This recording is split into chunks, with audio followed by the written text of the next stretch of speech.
الحمد لله وحده والصلاة والسلام على من لا نبي بعده رب اشرح لي صدري ويسر لي أمري واحلل عقدة من لساني يفقهوا قولي اللهم انفعنا بما علمتنا وعلمنا ما ينفعنا وزدنا علما اللهم لا سهل إلا ما جعلته سهلا وأنت تجعل الحزن إذا شئت سهلا آمین یا رب العالمین۔ کتاب ریاض الصالحین میں ہم جس باب کا مطالعہ کر رہے ہیں اس کا عنوان ہے کہ جو ولاۃ الامور ہیں، جو معاملات پر نگران ہیں، جو حکمران ہیں، جو بالادست ہیں، ان کو تلقین کہ وہ اپنے ماتحت لوگوں کے ساتھ نرمی کا معاملہ کریں، اور یہ تلقین کہ وہ ان کی خیر خواہی کا حق ادا کریں، ان کے ساتھ شفقت برتیں، اور اس بات کی ممانعت کہ وہ اپنے ماتحت لوگوں کو دھوکہ دیں، ان پر بلا وجہ کی شدت برتیں اور ان کی مصلحتوں سے اعراض کریں اور ان کی طرف سے غافل ہوں اور ان کی ضرورتوں کا خیال نہ رکھیں۔ سیدنا ابو ہریرہ رضی اللہ تعالی عنہ فرماتے ہیں کہ اللہ کے رسول صلی اللہ علیہ وسلم نے فرمایا، کانت بنو اسرائیل تسوسہم الانبیاء، بنی اسرائیل کا معاملہ یہ تھا کہ ان کی سیاست، ان کے اجتماعی معاملات، اس کی باغ ڈور جو ہے وہ انبیاء کے ہاتھ میں تھی۔ کلما ہلک نبی خلفہ نبی، جب بھی کوئی نبی فوت ہوتا تو اس کی جگہ ایک اور نبی لے لیتا۔ وَإِنَّهُ لَا نَبِيَّ بَعْدِي، بے شک میرے بعد کوئی نبی نہیں ہے۔ وَسَيَكُونُ بَعْدِي خُلَفَاء فَيَكْثُرُونَ، اور میرے بعد خلفاء ہوں گے اور وہ بہت کثیر ہوں گے، بڑی تعداد میں ہوں گے۔ صحابہ نے پوچھا، یا رسول اللہ فما تأمرنا، اے اللہ کے رسول آپ ہمیں کیا حکم دیتے ہیں، کیا ہدایت دیتے ہیں؟ فرمایا، اوفو ببیعۃ الاول فالاول، کہ جس خلیفہ کی تم پہلے بیعت کرو اس بیعت کو نبھاؤ۔ ثم اعطوہم حقہم، اور جو تمہارے حکمران ہوں ان کے حقوق ادا کرو۔ واسألوا اللہ الذی لکم، اور جو تمہارے حقوق بنتے ہیں وہ اللہ سے طلب کرو۔ فإن اللہ سائلہم عما استرعاہم، کہ بے شک اللہ تعالیٰ ان سے سوال کرے گا، ان سے پوچھے گا ان چیزوں کے بارے میں جس کی رعایت اللہ تعالیٰ نے ان کے ذمے لگائی تھی۔ یہ بہت اہم حدیث ہے، اور اس میں یہ بات بتائی جا رہی ہے کہ ہمارا دین جو ہے وہ ایک اکائی ہے۔ ہمارے ہاں زندگی کو خانوں میں نہیں بانٹا جاتا۔ یورپ میں کچھ ایسے معاملات ہوئے جس کی وجہ سے وہاں پر وہ عمل سامنے آیا جس کو سیکولرائزیشن کہتے ہیں، مارجنلائزیشن آف ریلیجن، یا separation of church and state, کہ وہاں دو لختی پیدا ہو گئی اور زندگی کو انہوں نے دو دائروں میں تقسیم کر دیا۔ ایک کے بارے میں انہوں نے کہا کہ یہ نیکڈ پبلک افیئر ہے، یہ پبلک افیئر ہے، یہ اجتماعی زندگی ہے، یہ جلوت کی زندگی ہے، یہ خارج کی زندگی ہے۔ اور ایک پرائیویٹ لائف ہے، نج کی زندگی ہے، خلوت کی زندگی ہے، انفرادی زندگی ہے۔ لوگوں کو ہم آزادی دے سکتے ہیں کہ جو بھی ان کے معتقدات ہیں، جو ان کی مراسم عبودیت ہیں، جو ان کی پوجا پاٹ ہے، جو ان کی پیدائش، شادی، غمی کے ریچولز ہیں، ان کو وہ اپنے عقیدے، اپنے دین کے مطابق کر لیں۔ لیکن جہاں تک پبلک افیئر ہے، جہاں اجتماعی معاملات ہوتے ہیں، وہاں پر کسی الہی تعلیم، کسی الہامی روایت کا کوئی دخل نہیں ہوگا، اور وہ جو وہاں کا جو پبلک آرڈر ہوگا وہ چلے گا ول آف دا پیپل پر، جنرل ول پر اور ول آف دا پیپل پر، اور لوگوں کی اکثریت باہم مشاورت کے ذریعے جو چیز بھی طے کر لے بس وہ لاگو ہو جائے گی. اس میں کسی بائبل، کسی وید، کسی قرآن، کسی بھی الہامی کتاب کا کوئی عمل دخل نہیں ہوگا. تو اللہ تعالیٰ نے جو دین دیا ہے وہ دین ہمیشہ سے ایک ہی رہا ہے. ایسا نہیں ہے کہ بنی اسرائیل کے لیے تو اللہ تعالیٰ کا قانون اور تھا اور امت مسلمہ کے لیے اور تھا. شریعت میں کچھ کھانے پینے کے معاملات میں، کچھ عبادات کے معاملے میں، کچھ چیزوں میں فرق رہا ہے، لیکن بنیادی ایمانیات میں اور بنیادی اخلاقیات میں کوئی فرق نہیں رہا. سیدنا آدم سے لے کے محمد الرسول اللہ صلی اللہ علیہ وسلم تک ایک ہی دین ہے اور وہ اسلام ہے. ان الدین عند اللہ الاسلام. تو جو وقت کا پیغمبر ہوتا ہے وہ زندگی کے ہر شعبے میں آخری اتھارٹی ہوتا ہے. اب وہ پیغمبر یہ دیکھتا ہے کہ اس وقت حالات کیا ہیں، کیا ہمیں اکثریت حاصل ہے، کیا ہمیں غلبہ و اقتدار حاصل ہے، اس کے مطابق وہ لوگوں کو تعلیم دیتا ہے. اور بنی اسرائیل کے بارے میں فرمایا کہ بنی اسرائیل کی بھی سارے معاملات انفرادی ہوں یا اجتماعی ہوں وہ انبیاء کے ہاتھ میں تھے، خاص طور پہ اجتماعی معاملات. اس سے یہ بات معلوم ہوتی ہے کہ سیاست کو ہم نے ایک جیسے ڈرٹی ورڈ بنا دیا ہے کہ جیسے یہ ایک بہت ہی برا عمل ہے اور یہ دنیا داروں کا کام ہے. اللہ والوں کا، اللہ سے ڈرنے والے خدا رسیدہ لوگوں کا سیاست سے کیا تعلق؟ تو یہاں یہ بات واضح کی جا رہی ہے کہ ساری سیاست پیغمبروں کے ہاتھ میں تھی. قرآن مجید کہتا ہے ثم ارسلنا رسولنا تترا، ہم نے بنی اسرائیل میں پیغمبر پے در پے بھیجے، ایک کے بعد ایک، لگاتار. یہاں بھی یہ فرمایا کہ جب ایک نبی فوت ہوتا اس کی جگہ اس کا خلیفہ جو تھا وہ ایک نبی ہوتا. یعنی خلافت ان کے ہاں جو چل رہی تھی وہ خلافت نبوت بھی تھی اس میں. اور پھر قرآن مجید نے کہا ہے ایک جگہ پر اہل کتاب کو، بنی اسرائیل کو احسان گنواتے ہوئے فرمایا نا کہ اذ جعل فیکم انبیاء وجعلکم ملوکا، کہ اللہ کے اس احسان کو یاد کرو جب اللہ تعالیٰ نے تم میں انبیاء کو مبعوث کیا اور اس نے تمہیں بادشاہ بھی بنا دیا. تم میں ایسے لوگ بھی تھے جو بادشاہ تھے،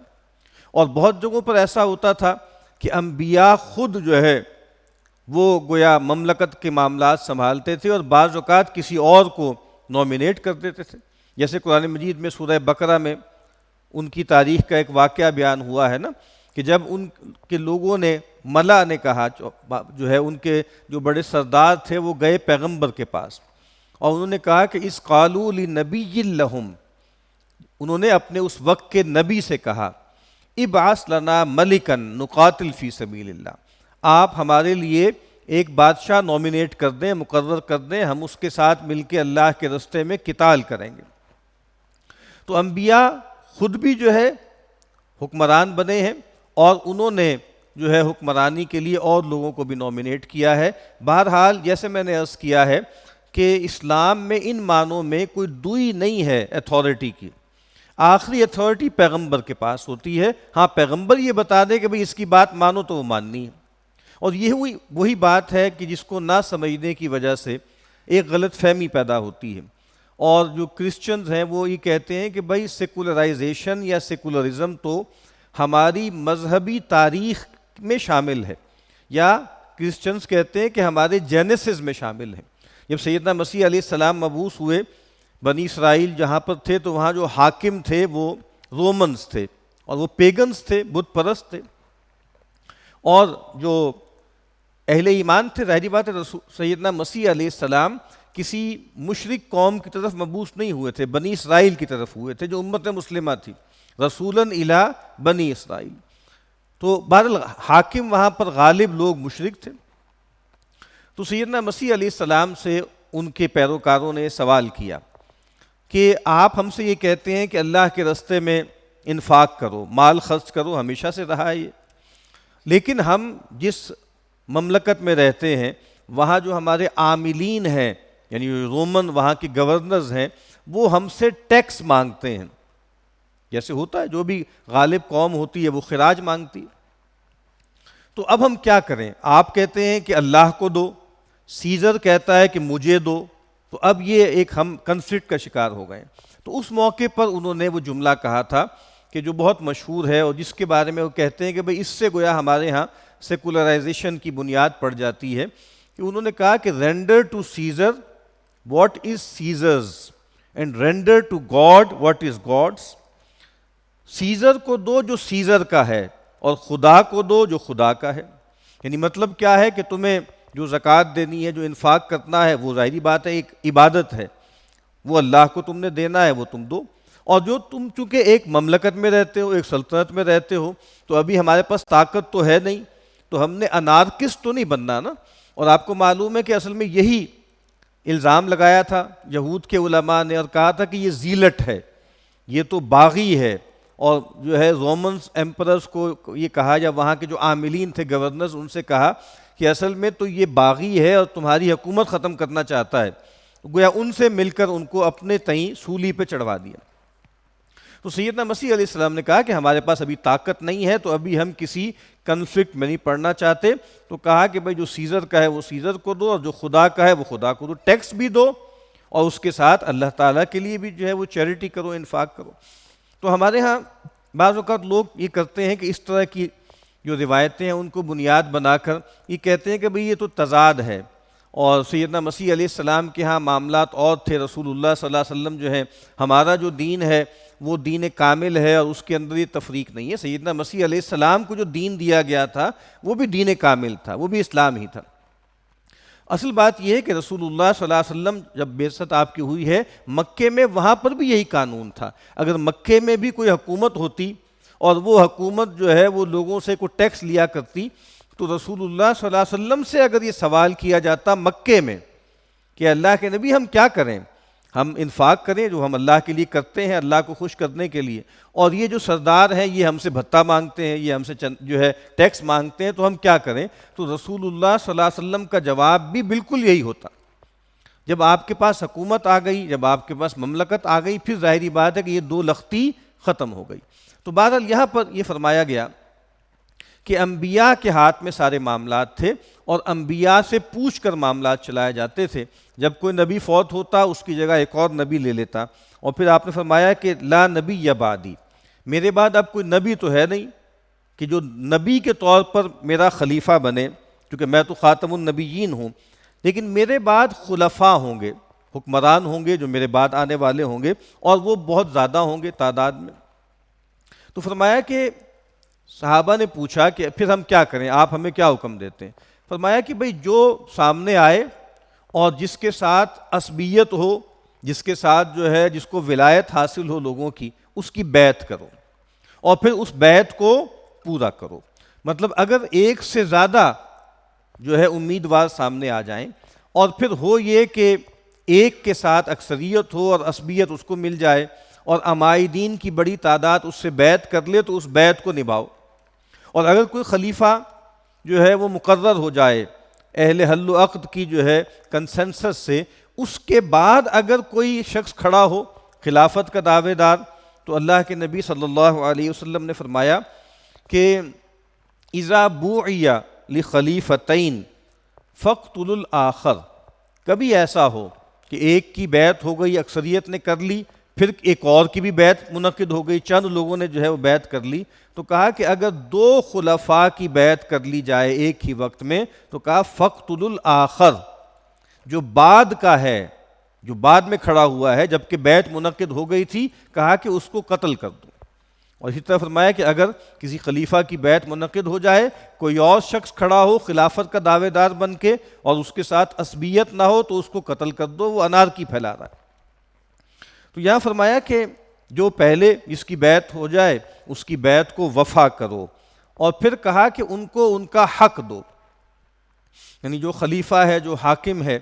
جو تم سے وہ مطالبات کرتا ہے، سم و طاعت کا مطالبہ کرتا ہے، اس کو پورا کرو، اور ظاہری بات ہے کہ وہ معروف کے دائرے میں ہوگا، آگے وہ احادیث آ رہی ہیں۔ تو کہا کہ ان کو ان کا حق ادا کرو، اور حقوق دو طرفہ ہوتے ہیں، یعنی حکمرانوں کے حقوق ہوتے ہیں جو رعایا ہیں ان پر، اور رعایا کے حقوق ہوتے ہیں حکمرانوں پر. تو یہ تعلق تو جو ہے وہ بائی لیٹرل ہوتا ہے، یونیلیٹرل تو ہوتا نہیں، اور ریسیپروکل ہوتا ہے. تو اب یہ سوال پیدا ہوتا ہے کہ بھائی رعایا جو ہے یا جو وہاں کے محکومین ہیں وہ تو حاکموں کے حقوق ادا کر رہے ہیں، لیکن حاکم جو ہے وہ محکوموں کے حقوق ادا کرنے میں کوتاہی کر رہے ہیں، جو ہوتا آیا ہے ہمیشہ سے. تو اب یہاں فرمایا کہ بھئی ان کو تو ان کا حق دو، وَاسْأَلُوا اللَّهَ الَّذِي لَكُمْ، اور جو تمہارے حقوق بنتے ہیں ان کے ذمے توجہ دلاؤ، لیکن اگر وہ نہیں دیتے تو پھر اللہ تعالیٰ سے وہ طلب کرو. یعنی ہمارا دین یہ نہیں کہتا کہ جو محکوم ہیں وہ ہر وقت حقوق کا جھنڈا لیے جو ہے وہ سڑکوں پہ آ جائیں، بلوا کرتے پھریں. کہا کہ ان کا حق ان کو دو، اور جو اللہ نے تمہارا حق ان کے ذمے رکھا ہے اگر وہ ادا نہیں کرتے تو اللہ تعالیٰ سے سوال کرو، اللہ سے مانگو. فَإِنَّ اللَّهَ سَائِلُهُمْ عَمَّا اسْتَرْعَاهُمْ، کہ بے شک اللہ تعالیٰ ان سے پوچھے گا جس چیز پر ان کو اللہ تعالیٰ نے اختیار دیا تھا، غلبہ دیا تھا، جو ان کی رعیت میں رکھے تھے لوگ، جو ان کی رعایت میں دیے تھے، اگر وہ ان کے حقوق ادا نہیں کریں گے تو اللہ تعالیٰ ان سے پوچھے گا. تو یہ بات بہت اہم ہے کہ ہمارے ہاں جو چیز اہم ہونی چاہیے وہ خیر ہے، خیر جس کو گڈ کہتے ہیں، رائٹ، ٹھیک ہے، وہ جس کو ہم کہتے ہیں یہ ہمارا رائٹ ہے، یہ ہمارا حق ہے، اور ہم چاہتے ہیں اس دنیا میں کہ جو ہمارے حقوق بنتے ہیں وہ ہمیں دیے جائیں. لیکن ہمارے دین کا مزاج یہ ہے کہ اگر ہمارے رائٹس کے معاملے میں کوئی ڈنڈی ماری جا رہی ہے، کوئی کوتاہی کی جا رہی ہے تو ہم اس کو جھیلیں، ہم اس کو برداشت کریں. لیکن جو گڈ ہے، جو خیر ہے، جو حق ہے دوسرے معنوں میں، ایک تو حق رائٹ ہے نا، اور ایک حق جو ہے دا ٹروتھ ہے، اگر اس کے معاملے میں کوئی کوتاہی کی جا رہی ہے تو اس کو ہم برداشت نہ کریں. اسی لیے یہ کہا گیا ہے کہ اگر جو ہے وہ حاکم موجود ہے، وہ ظلم بھی کر رہا ہے، زیادتی بھی کر رہا ہے، اور اس وقت آپ کو معلوم ہے کہ اس کو ہٹانے کا کوئی طریقہ جو تھا وہ تلوار کے علاوہ نہیں تھا، طاقت تھی، اور طاقت کے پھر نتائج بھی نکلتے ہیں. تو ایک موقع پہ اللہ کے نبی نے فرمایا کہ اگر کوئی ظالم ہو، حاکم ہو، فَإِن ضَرَبَ ظَهْرَكَ وَأَكَلَ مَالَكَ، چاہے وہ تمہاری پیٹھ پہ کوڑے مارے، چاہے وہ تمہارا مال کھا لے، تب بھی انارکسٹ نہیں بننا، تب بھی انارکی نہیں پھیلانی، تب بھی گڑبڑ نہیں کرنی، اطاعت کرنی. اور جب کہا نا کہ بھئی ایسے لوگ آئیں گے، تم دیکھو گے کہ میرے بعد ایسے حکمران آئیں گے کہ جو منکرات کے مرتکب ہوں گے، حقوق بھی ادا نہیں کریں گے. تو لوگوں نے پوچھا کہ پھر کیا ہم ان سے مقابلہ نہ کریں، تلواریں سونت کے مقابل میں نہ آ جائیں؟ تو آپ نے فرمایا کہ نہیں، ما اقاموا فیکم الصلاۃ، جب تک وہ تم میں نماز قائم کرتے ہیں. اس کا مطلب یہ ہے کہ اہم چیز دین ہے، اہم چیز اسلام اور کفر ہے. جو خروج کی اجازت دی گئی ہے وہاں الفاظ کیا آتے ہیں؟ الا ان تروا کفرا بواحا،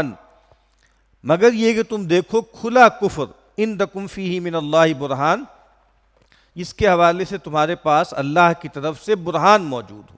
تو یہ بہت اہم پرسپیکٹو ہے کہ ہماری حساسیت دین کے معاملے میں ہونی چاہیے، الحق کے معاملے میں ہونی چاہیے، شریعت کے معاملے میں ہونی چاہیے،